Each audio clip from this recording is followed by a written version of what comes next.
आ गए मेरी मौत का तमाशा देखने। अब मुझे लटका देंगे, जुबान ऐसी बाहर आएगी, आंखें बाहर आएगी। थोड़ी देर लटकता रहूंगा, फिर ये मेरा भाई मुझे नीचे उतार देगा। फिर आप चर्चा करते घर चले जाओगे, खाना खाओगे, सो जाओगे। तुम्हारी ये नामर्दानगी, बुज़दिली एक दिन इस देश की मौत का तमाशा इसी खामोशी से देखेगी। कुछ नहीं कहना मुझे, तुम्हें कुछ नहीं।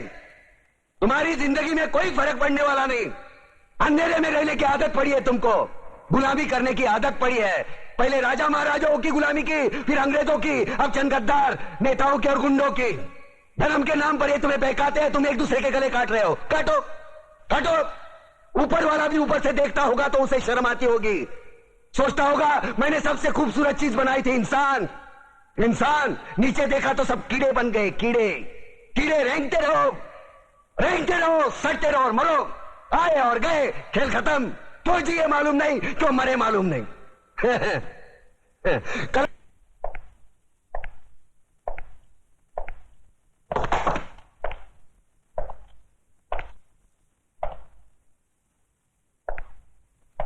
प्रताप, तुम्हारी फांसी का दिन मुकर्रर हो गया है।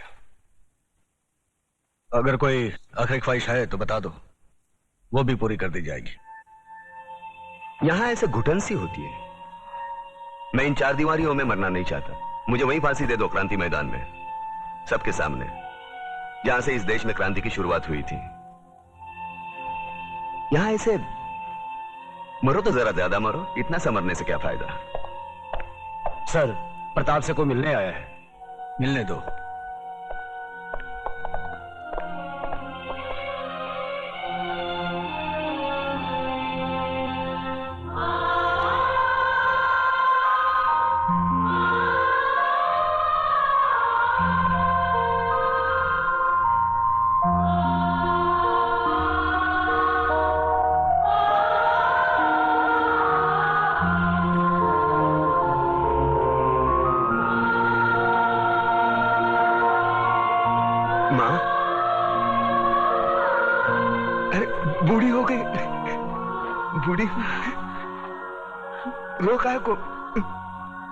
रोका को रही तू? नहीं रे, ये तो खुशी के आंसू है। सोचा था जिंदगी भर तेरा मुंह नहीं देखूंगी,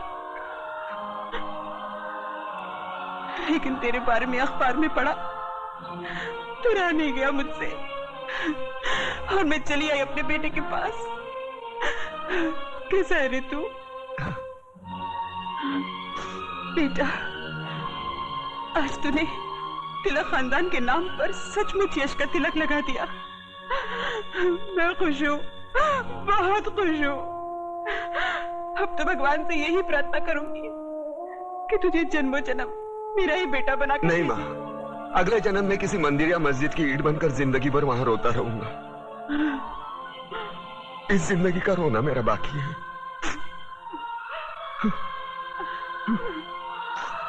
दुख सिर्फ इस बात का है मैं तेरे लिए कुछ कर नहीं सका।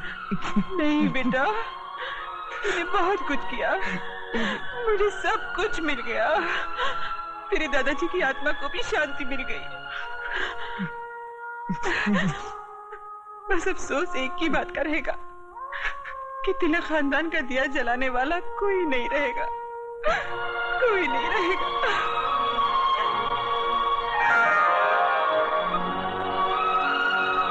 ये देख, अपनी बहू के लिए रखे थे, लेकिन अब तो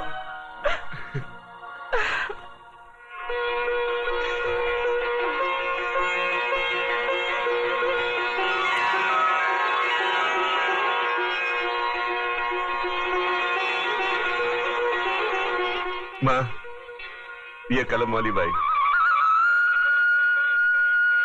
मेघा लिखती है, एक दिन के लिए हमारे खानदान की बहू बनेगी। सोच ले।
आ गए मेरी मौत का तमाशा देखने।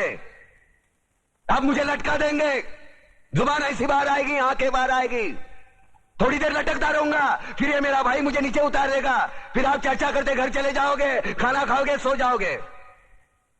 तुम्हारी ये नामर्दानगी, बुज़दिली एक दिन इस देश की मौत का तमाशा इसी खामोशी से देखेगी। कुछ नहीं कहना मुझे तुम्हें, कुछ नहीं। तुम्हारी जिंदगी में कोई फर्क पड़ने वाला नहीं। अंधेरे में रहने की आदत पड़ी है तुमको, गुलामी करने की आदत पड़ी है। पहले राजा महाराजाओं की गुलामी की, फिर अंग्रेजों की, अब चंद गद्दार नेताओं की और गुंडों की। धर्म के नाम पर ये तुम्हें बहकाते हैं, तुम एक दूसरे के गले काट रहे हो। काटो काटो। ऊपर वाला भी ऊपर से देखता होगा तो उसे शर्म आती होगी। सोचता होगा मैंने सबसे खूबसूरत चीज बनाई थी, इंसान। इंसान नीचे देखा तो सब कीड़े बन गए, कीड़े। कीड़े रेंगते रहो, सटते रहो और मरो। आए और गए, खेल खत्म। क्यों जिए मालूम नहीं, क्यों मरे मालूम नहीं। कलम वाली बाई क्रांति लाना चाहती थी, कलम के जोर पर काले वर्तमान को खत्म करना चाहती थी। कौन समझा उसकी बात को? सब साले मुर्दे, जिंदा लाशें। किसे जगाती वो? मैं जाग गया, कुछ अच्छा काम करके जा रहा हूं, सुकून है। लेकिन ध्यान में रखना, तुम्हारी ये खामोशी कल तुम्हारे बच्चों के लिए रोना बन जाएगी।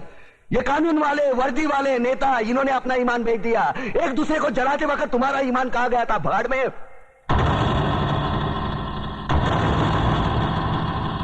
ये पिस्सू जैसा हमारा पड़ोसी मुल्क आने वाले कल में शायद अपने आप को दुनिया के नक्शे पर देख नहीं पाएगा। एक बात भूल रहा है, उनके घर में जो रोटी बनती है ना, उसका आटा भी विदेशी चक्की से पीस के आता है। साले अपने खुद के देश में सुई नहीं बना सकते और हमारे देश को तोड़ने का सपना देखते हैं।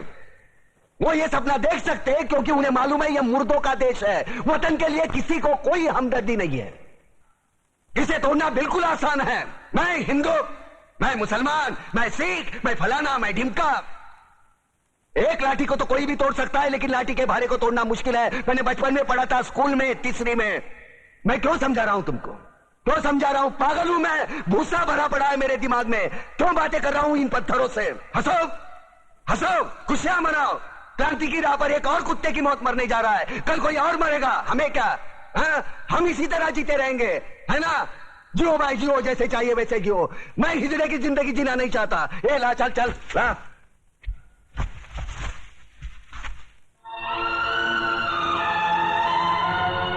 ठहरो, ये फांसी नहीं हो सकती। उन देशद्रोहियों के खिलाफ जो सरकार को सबूत मिले हैं, उससे साबित होता है कि प्रताप ने उनको मारकर देश का उद्धार किया है। इसलिए भारत के राष्ट्रपति ने उसकी सजा माफ कर दी। ये रहे उसके कागजात।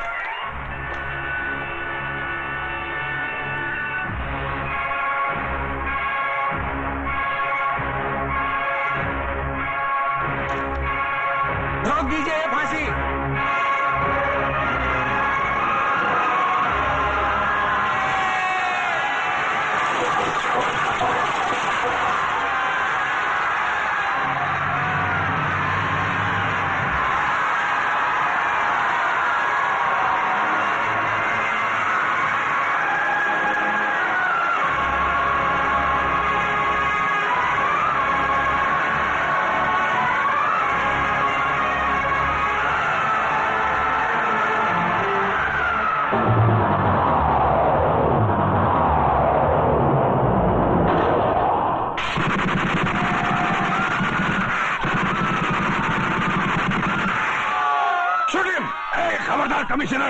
लाशों के ढेर बिछा दूंगा अगर हमारे बीच में आया तो।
क्रांतिवीर की